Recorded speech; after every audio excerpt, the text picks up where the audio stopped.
चला मुलांनो, आपण सुरू करूया आपली कविता.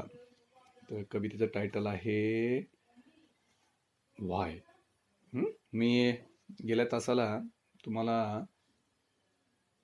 ही कविता लाऊड रीडिंग आपण केली होती, म्हणजे मोठ्यानं वाचन आपण केलं होतं. आता आपण प्रत्यक्ष त्या कवितेचा अर्थ समजून घेऊया, बरं का. आता बघा, गेल्या तासाला मी लाऊड रीडिंग केलं होतं. काय की I know a curious little boy who is always asking why. Loud reading केलेलं होतं आपण. आता प्रत्यक्ष या कवितेचा अर्थ आपण पाहणार आहोत. बघा, मी ज्या ज्या ठिकाणी अंडरलाईन करतो, माझ्याकडे बघू नका. पुन्हा सांगतो मुलांनो, माझ्याकडे बघू नका. बघा, मी कुठं कुठं अंडरलाईन करतोय. न्यू अँड डिफिकल्ट वर्ड्स, जे कठीण शब्द असतील, ज्यांचा उच्चार तुम्हाला येत नसेल, how to pronounce that word properly, तो मी तुम्हाला सांगतो. आणि नीट लक्ष द्या, स्क्रीनवर नीट लक्ष द्या तुम्ही. आता कवी काय म्हणतायत? कवी म्हणतात, I know a curious little boy who is always asking why this, why that, why then, why now, why not, why by and by. काय म्हणतायत ते बघा. कवी असं म्हणताय की मला एक मुलगा माहिती आहे की जो काय आहे, क्युरियस आहे. क्युरियसचा अर्थ होतो जिज्ञासू, जो सतत काही ना काही नवीन ज्ञान मिळविण्याचा प्रयत्न करत असतो, किंवा त्याच्या मनामध्ये ती एक क्युरिओसिटी असते. क्युरिओसिटी म्हणजे एक जिज्ञासू वृत्ती असते त्याच्यामध्ये, की त्याला सतत काही ना काही नवीन जाणून घेण्याचा त्याचा प्रयत्न असतो. त्याला म्हणतात क्युरियस. कवी म्हणतात, मला असा एक जिज्ञासू क्युरियस लहान मुलगा मला माहीत आहे की तो नेहमी सतत प्रश्न विचारत असतो. कसे कसे प्रश्न विचारतो? व्हाय धिस, हे असंच का? वाय दॅट, ते तसंच का? वाय देन, मग हे असंच कसं? वाय नाऊ, मग आत्ता का नाही? वाय नॉट, का नाही? वाय बाय अँड बाय, पुन्हा पुन्हा असे तो प्रश्न का विचारतो? बघा, तुम्ही ज्यावेळेस लहान होतात ना, when you were young. Young म्हणजे काय? लहान. तुम्ही ज्यावेळेस लहान होतात ना, तर तुम्ही असेच सतत प्रश्न विचारायचे. हे असंच का असतं, ते तसंच का असतं, बरं का. मग हे असं का नाही, ते तसं का नाही.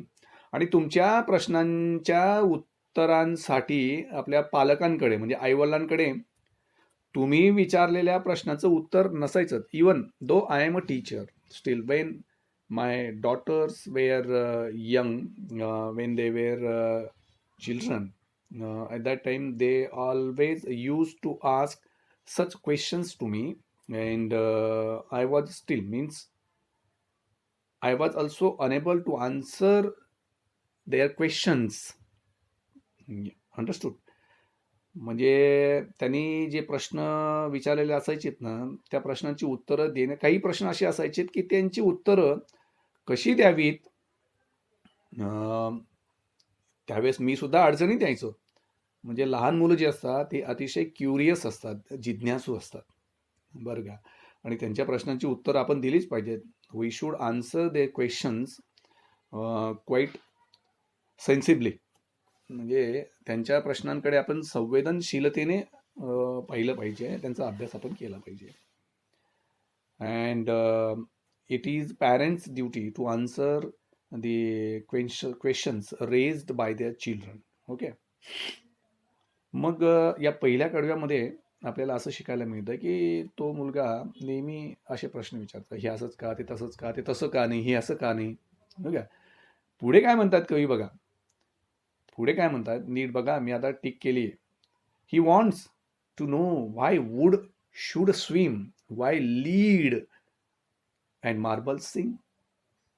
बघा, कवी असं म्हणतायत की मला तो मुलगा चांगला माहिती आहे की तो असा प्रश्न विचारायचा की वूड, वूड म्हणजे काय? वूड म्हणजे लाकूड. लीड म्हणजे काय? एक हेवी पदार्थ असतो, जसं लोखंडासारखं. लीड नावाचा पदार्थ, जसं आयर्न असतं, ब्रास असतं, ॲल्युमिनियम असतं, तसं लीड नावाचा एक सॉलिड पदार्थ असतो, बरं का. मार्बल्स, आता मार्बल्स म्हणजे काय? गोट्या.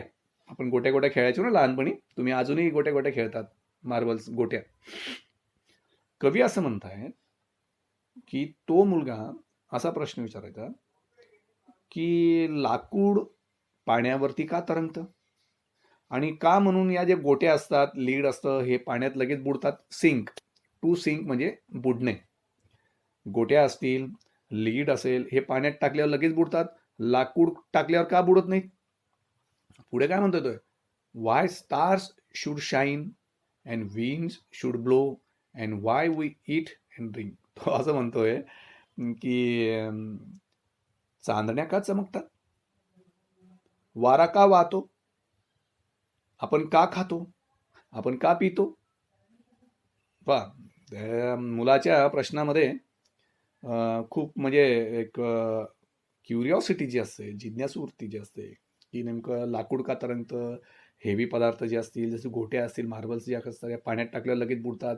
लाकूड पाण्यात टाकल्यावर ते तरंगतं, ते का नाही बुडत? बरं, चांदण्या रात्री का चमकतात, वारा का वाहतो, आणि आपण का म्हणून खातो, जेवतो, आणि का म्हणून पाणी पितो, बरोबर की नाही? असा प्रश्न नाही विचारला. पुढे असं म्हणतायत कवी, he wants to know what makes the clouds. त्या मुलाला जाणून घ्यायचंय की ढग कसे तयार होतात, and why they cross the sky, आणि त्या आकाशामध्ये का बरं ते फिरत असतात, किंवा आकाशातच का असतात ते. Why sink the sun behind the hill, why sinks the sun behind hill, सूर्य सायंकाळ झाल्यावर टेकडीच्या आड का लपतो, and why the flowers die, आणि फुलं का कोमेजून जातात, टू डाय. फुलं कधी मरतात का? टू डाय म्हणजे मरणे, डाय म्हणजे मरणे. फुलं काय मरतात का? नाही. या ठिकाणी डायचा अर्थ आहे तर फुले संध्याकाळी का कोमेजून जातात, बरं का.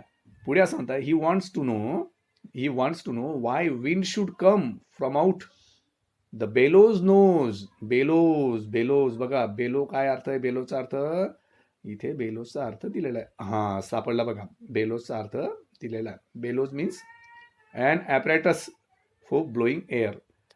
उन्हाळ्याच्या दिवसात आपल्याला गरम होतं, तर आपण काहीतरी एखादं पृष्ठ घेतो, किंवा तो हँड फॅन असतो बघा, आपण असं हवा घालतो, त्याला बेलोज असं म्हणतात. तो मुलगा असं म्हणतोय की he wants to know why the wind should come from out of the bellows knows.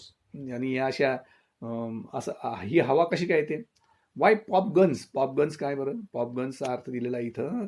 पॉपगन्स कुठे गेलं? हां, सापडलं बघा. पॉपगन म्हणजे अ टॉय गन. लहान मुलांची खेळणी असते, बंदुकीची खेळणी असते ना ती.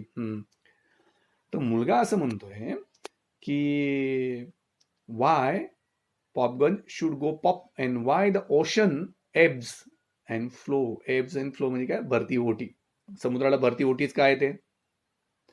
लहान बंदूक असते, यातनं आपण त्या लहान प्लास्टिकची टॉय गन असते, खेळणी बंदूक असते आपल्याकडे बघा. दिवाळीच्या दिवसात तुम्ही त्या टिकल्या असतात, त्या फोडण्यासाठी तुम्ही ती टॉय गन वापरतो आपण, बरोबर की नाही. नंतर हिच्यातून असा पॉप असा आवाज काय येतो? समुद्राला भरती ओटीच काय येते? तर पुढे असं म्हणतोय तो, he wants to know why fish have gills म्हणजे काय? कल्ले, माशांचे कल्ले असतात बघा. तो मुलगा असं म्हणतोय की त्याला असं जाणून घ्यायचंय की माशांना कल्लेच का असतात. वाय बॉईज कॅनॉट फ्लाय, मुलं का बरं उडू शकत नाही. Y steam comes from the kettle spout, kettle म्हणजे किटली, चहाची किटली असते ना, स्पाउट माहिती आहे, तोंडातून, किटलीच्या तोंडातून. का बरं माशांना कल्ले असतात, मुलं का उडू शकत नाही. बरं, त्या चहाच्या किटलीतनं गरम हवाच का बरं, वाफ का बरंच बाहेर येते. The rain falls from the sky, why the rain falls from the sky, पाऊस आकाशातूनच का पडतो. बरं, त्याच्या प्रश्नांची उत्तरं देणं म्हणजे फार अवघड गोष्ट आहे. म्हणजे scientifically he is asking these various questions. हां, आता पुढे तो मुलगा म्हणतो, he wants to know why coal should burn, कोळसा का जळतो, and not a bit of stone, दगड का जळत नाही. He how seeds get in the apple core and marrow in the bone. बघा, आता हे महत्वाचं आहे. तो असं म्हणतो की कोळसा, कोल म्हणजे कोळसा, कोळसा का जळतो? दगड का जळत नाही? बरं, सफरचंदाच्या आतमध्ये, सफरचंदाच्या सेंटरमध्ये बिया असतात बघा, बिया असतात. मग why not marrow in the bone? बरोबर की नाही? मॅरो, मॅरो म्हणजे काय? हाडांमध्ये असलेला अस्थिमगज, त्याला मॅरो असं, बोन मॅरो असं म्हणतात. बरं का, पुढे बघूया.